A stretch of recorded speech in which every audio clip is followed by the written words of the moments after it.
Tired of ads barging into your favorite news podcasts? Good news. Ad-free listening on Amazon Music is included with your Prime membership. Just head to amazon.com/ad-free news podcasts to catch up on the latest episodes without the ads. Enjoy thousands of Acast shows ad-free for Prime subscribers. Some shows may have ads. On today's Smart 7, Michelle keeps moaning Putin is running for president and lots more. It's Tuesday 19th of December. It's National Emo Day and happy birthday, Richard Hammond. The Smart 7. It's news, but not the news.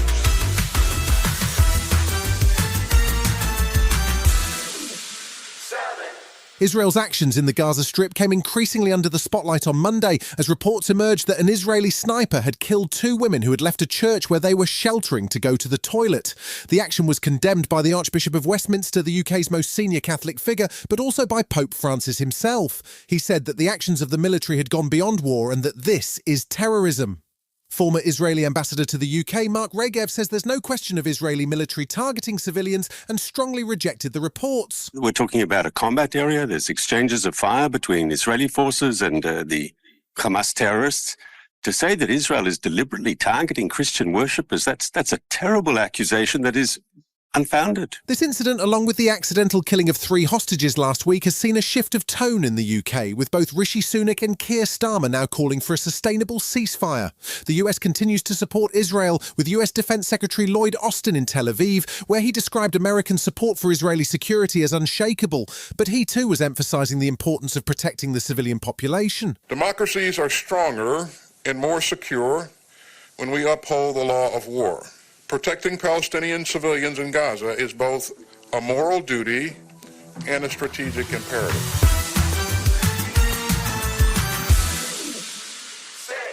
Former Tory peer Michelle Mone continued her one-woman PR offensive on Monday. It came after Mone and husband Doe Barrowman admitted to lying about their connection to a company called PPE MedPro that won contracts over £200 million during the pandemic. The company is being investigated by the National Crime Agency, and Mone is on a leave of absence from the House of Lords. Prime Minister Rishi Sunak says the government is also investigating the affair, and so he can't say much more. What I'd say is the government takes these things incredibly seriously, which is why they're in the pursuing legal action against the company concerned in these matters. That's how seriously I take it and the government takes it, but it is also subject to an ongoing criminal investigation. Mone hit back on social media saying that everyone in government knew, including the Cabinet Office, that she was involved with the company, which led to Labour leader Sir Keir Starmer asking some pointed questions of Michael Gove. Meanwhile, it may be some time before she's back in her ermine robes, as Tory peer Lord Callanan was taking a dim view of her approach to the truth. That's a matter for her to decide what she does, but let's wait and see the outcome of the various court cases. I would hope that she would not be coming back to the House of Lords.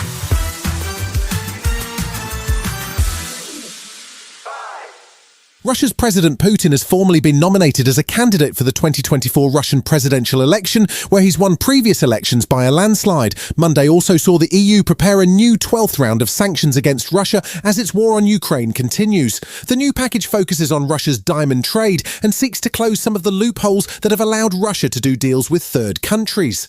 Ukrainian President Zelensky also had the EU on his mind, as he looks forward to the process of Ukraine becoming a formal candidate country for European Union membership. Zelensky says his country is ready for the challenge. In the coming days, Ukraine and the European Commission will formally begin the screening process to assess the correspondence of Ukrainian legislation with EU legislation. The negotiation process will not be easy, but the important thing is that we already have historical certainty. Ukraine will always be part of our common European home.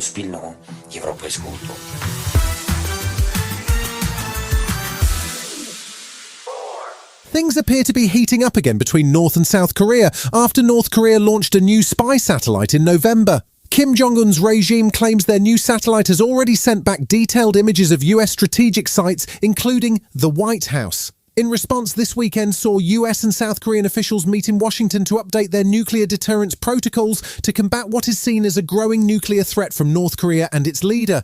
There was an immediate reaction as North Korea test launched one of its new long-range ballistic missiles, which Shingo Maika, Japan's parliamentary vice minister of defense, says is bad news for the Western world. Based on calculations of its flight trajectory, The ICBM launched this time has a range of more than 15,000 kilometers depending on the weight of the warhead, and in that case, it can reach anywhere in the United States. Still to come on the Smart 7. Zack Snyder is a Star Wars fanboy, and Arsenal and Man City get ready for more Champions League action right after this. Tired of ads barging into your favorite news podcasts? Good news. Ad-free listening on Amazon Music is included with your Prime membership. Just head to amazon.com/ad-free news podcasts to catch up on the latest episodes without the ads. Enjoy thousands of Acast shows ad-free for Prime subscribers. Some shows may have ads. Welcome back.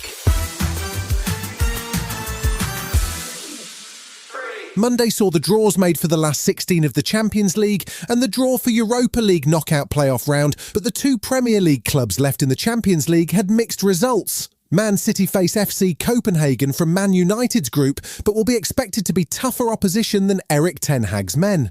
Arsenal face Portuguese side Porto, who've won the Champions League twice. For Arsenal, it's their first time in the knockout stages in 7 years, but Arsenal's sporting director Edu was sounding confident. I think the most important thing to us is to maintain our performance the way we are playing. So that's our focus, that's the way we want to be, that's the way we want to keep going and see how far we go to the competition. Zack Snyder's space epic, the snappily titled Rebel Moon, Part 1 A Child of Fire, is due to drop on Netflix next week. The director, who has been working on the project since 2012, won't be thrilled by the early reviews, including a 1-star review in The Guardian that called his space opera ugly and unforgivably dull. Regardless, Zack's been busy talking up the epic scale of his passion project, and he's happy to admit he was inspired in no small way by the work of George Lucas and the battle versus the Empire. The sort of 11-year-old me fell in love with Star Wars, sort of 77 to 87, that range of movies that for me was really influential, you know, like it was really that mosaic of movies during that window that kind of shaped what this kind of is. There's a new movie on the way set in a dark dystopian London where all social housing has been eliminated. Yes, that does sound familiar, but honestly, it's science fiction and set in the near future rather than next week. The movie is called The Kitchen and it's co-directed, written and produced by Oscar winner Daniel Kaluuya. It streams on Netflix from January 19th and the first trailer just dropped. So where do you live? Kitchen. Is it really like what it says like? Yeah. You see it by yourself. I haven't got anywhere else to go. Go.